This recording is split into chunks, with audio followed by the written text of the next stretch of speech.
Hello and welcome back po ulit dito sa aking channel, Gemma's Cake Tarot and Vlogs. Keep in mind po na ito ay collective love reading lamang, so hindi po lahat ay makaka-relate, so be open-minded. Sa mga hindi pa po nakasubscribe dito sa ating channel, please subscribe na po kayo and like na din po ng ating video. At sa mga nais po mag-avail ng ating private readings at ng ating Evil Eye Amulet, makikita nyo po yung link sa description box, may Facebook page, and yung aking email. So, yan, para sa mga walang Facebook, pwede na po tayo mag-usap sa email. So, ayan, tignan natin kung anong energy ba or kaninong love life ba yung ating mapipick up. Spirit guide, tingnan natin, ano ba yung past energy. Okay, past energy spirit guide towards sa person mo. We have extra joker. So, yung taong to, bibo, matalino, maloko, ayan siya dati. Tignan naman natin yung energy mo. Pwede magkabaliktad yung energy, okay? Energies can be reversed. Check po natin. We also have, ayan, number 17. So, marami naman po sa inyo, kayo ay seryoso talaga sa buhay. Gusto nyo talaga na makamit yung inyong mga pangarap. So, marami dito na nanonood is goal-oriented po talaga kayo. So, gusto nyo talaga mapaganda yung buhay ng family ninyo at yung family na bubuuin po ninyo. Yan. Meron ako napipick up dito. Some of you pwedeng nurse or nasa medical field yung iba. Yan, di ko alam, pero yun kasi yung napipick up ko dito. Meron din tayo dito mga riders, mga drivers, ayan din po. So, pwedeng may mga traveler din dito. So, pwedeng flight attendant, pwedeng nagda-drive, ayan, may service kayo or nagsuservice kayo. Ano pa? Merong piloto, yung mga ganyan. So, tignan po natin. Ayan, yung mga napipick up natin na energies. Okay, spirit guide. Tignan po natin, kamusta naman po ngayon? Kamusta po ngayon yung taong ito? Okay. Seryoso na siya sa buhay ngayon. Ayan. Pwedeng buhay pamilya, buhay may karelasyon. Ayan, sobrang seryoso na nung taong ito. At dati, kung ano siya, nagbubulakbol, dati pasaway siya, dati napaka-kulit nung taong to, ngayon sobrang seryoso na po siya. At loyal na din yung taong ito. Yan no, yung pinapakita po dito. Loyal na talaga siya. Tignan naman po natin yung energy mo, or pwedeng baliktad yung energy. Okay, tignan nyo na lang saan kayo makaka-resonate. Napaka-successful na po ng karamihan sa inyo. Nakikita ko dito, good match po kayo. Ayan. So, palaban din talaga kayo sa life. Hindi po kayo yung tipo ng tao na sumusuko basta-basta. Maring marami na kayong na-achieve. Ikaw, marami ka nang na-achieve. Marami na din siyang na-achieve. Or marami na kayong na-achieve together nitong person mo. Yan. Pwede rin nakakapag-travel na kayo abroad. Ayan, nakakapag-travel na kayo. Kung di man abroad yan, nagagawa nyo na po yung mga gusto ninyo. Meron din ako nakikita dito, pwedeng nagmo-motor po kayo. So, parehas kayo ng person mo, baka ayan, it's either parehas kayong may motor or parang lagi kanyang sinasama kapag may road trip. Ayan po, nagro-road trip yung iba sa inyo. So, nakikita ko dito na sobrang close po kayo ng taong ito. Alam mo yung parang mag-best friend, yun yung nakikita kong energy dito. So, ayan. Di ba lahat naman ng tao pwede talagang magbago, lalo na kung willing magbago yung tao. Minsan din kasi pinapamature din tayo ng mga experiences natin sa life, lalo na kung titignan natin ano ba yung lesson na tinuturo sa atin. Di ba, yung hindi tayo magmumukmok, yung lalabanan talaga natin, or lalabanan natin yung mga nangyayari sa life natin. So, marami sa inyo dito, palaban talaga kayo at mapagmahal.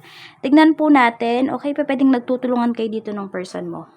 Kung hindi man siya yung tinutulungan mo, parehas kayo nagtutulungan dito. So, wala akong nakikita po dito na may manggagamit or what. Wala akong nakikita ganun na energy. More on talagang pure yung mga intentions po ninyo towards this relationship. So, tignan natin, okay. Ano ba yung mga blockages dito towards your relationship? So, we have number 26. More on, ang pinapakita lang po dito is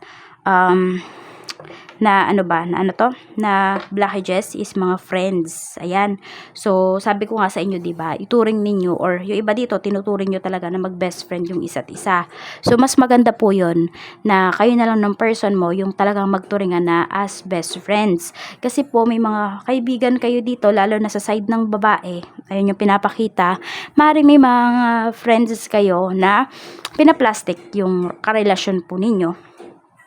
Meron dito na pwedeng sila yung naninira sa'yo. Mag-ingat ka kasi pwedeng yan yung isa sa mga sumira sa relasyon po ninyo. Kaya please, yung iba dyan sa inyo, huwag kayong magpapatira or magpapatulog ng mga kaibigan po ninyo sa bahay ninyo. So, red flag yan ha. Wag na wag. Wag mo hayaan na maging close ka dun sa kunwari sa opposite sex or maging close yung person mo sa opposite sex na kaibigan mo. Okay lang yung sabihin, yung sobrang close ha, yung sobrang komportable, yung at home na at home, wag ganun. Dapat may limits pa rin po yan. Oo, tapos yung, diba, yung tipong nakikipag-usap, yung ganun, yung hindi ka involved, nako red flag yun. So, iyon yung nakikita ko dito. Ito kasi yung pinapakita na pwedeng maging blockages or pwedeng maging problems ninyo in the near future. For some of you nga, pwedeng nagiging problema nyo na to ngayon. So, tignan nyo na lang kung ano ba, kasi hindi ko alam kung present time ba or past na ba or future ba yung napipick up natin. So, mas mabuti na yung nag-iingat po kayo. So, ayan, wag magtitiwala sa mga kaibigan din. Kasi baka nakikita nila masaya kayo, happy kayo ng person mo, tapos maganda yung mga nangyayari sa buhay ninyo at saka sa finances ninyo. So, may mga naiinggit. So, tingnan natin, okay. Ano naman yung strength ng inyong relationship? Yung strength ng relasyon nyo talaga is mahal nyo yung isa't isa. Kung hindi pa po kayo kasal nitong person mo, nakikita ko naman dito na dito rin po talaga kayo mapupunta. Maaring nandun yung nag-iipon pa. Gusto niya kasi na talaga, bonggang wedding. Yun yung nakikita ko dito. Kasi alam niya na hindi mo deserve or alam mo na yung person mo is deserve niya yung best. Parang ganun. Basta kung tignan nyo na lang kung kung kaninong energy yon. Pero ayan po, ito yung strength ng relasyon ninyo. Mahal nyo yung isa't isa at meron naman dito, maaaring kasal na talaga kayo. So, isa yan sa mga strength. At isa yan sa proud talaga kayo. Nakikita ko naman dito, proud kayo sa isa't isa. Maaring meron lang dito na hindi sobrang showy, ganyan. Pero, kung maririnig mo lang kung paano ka kinikwento ng person mo sa mga kaibigan niya, sa mga taong kakilala niya, naku, sobrang magiging happy ka talaga. Ayan meron siyang peace of mind sa'yo. Isa din po yan kung bakit nag-stay siya sa life mo. Isa din yan kung bakit nandyan pa rin siya. Kasi meron kayong peace of mind sa isa't isa. Parang ganito, kahit saan kayo mapunta, talagang alam ninyo yung limits ninyo. Yun nga lang kasi, di ba ito yung blockages. Pero kasi may mga tao talaga na gustong sumira sa inyo. At may mga tao dito na sila naman yung hindi mo mapipigilan yung emosyon nila, hindi mo sila makokontrol. So mag-ingat na lang po kayo dito. Ayan, parang wag nyong ilagay sa isang sitwasyon na yun yung mga sarili po ninyo, na mako-corner kayo. Tignan natin. Spirit guide. Okay. Magkakaroon ba ng third party sa relationship na ito? Kasi yung iba sa inyo, dyan kayo naku-curious. We have number 23.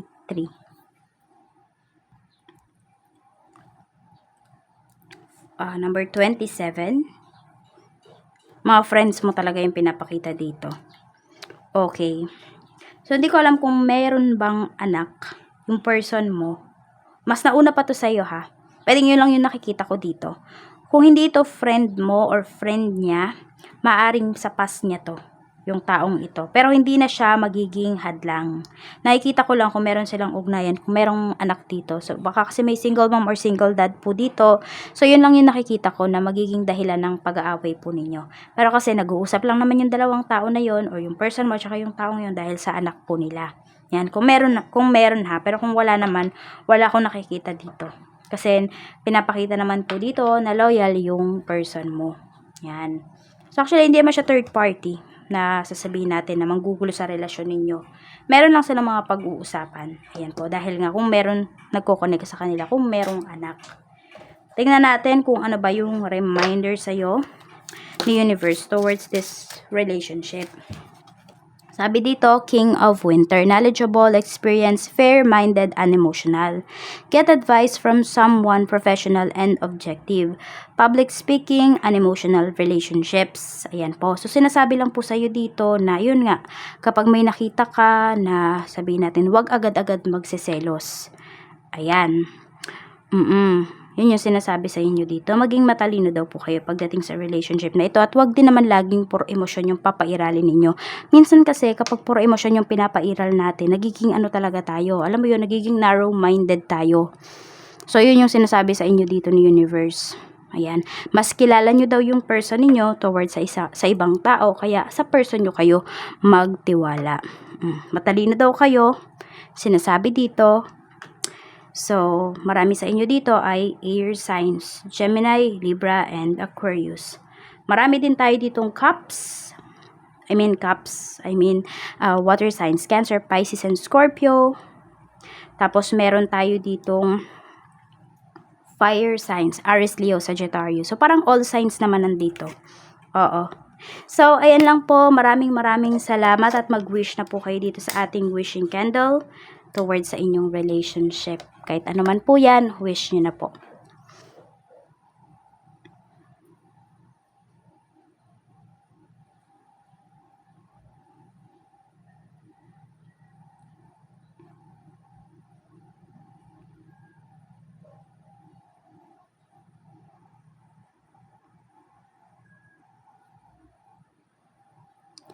Maraming salamat po sa walang sawang pagsuporta ninyo dito sa aking channel. Mag-iingat po kayo always and more blessings to come.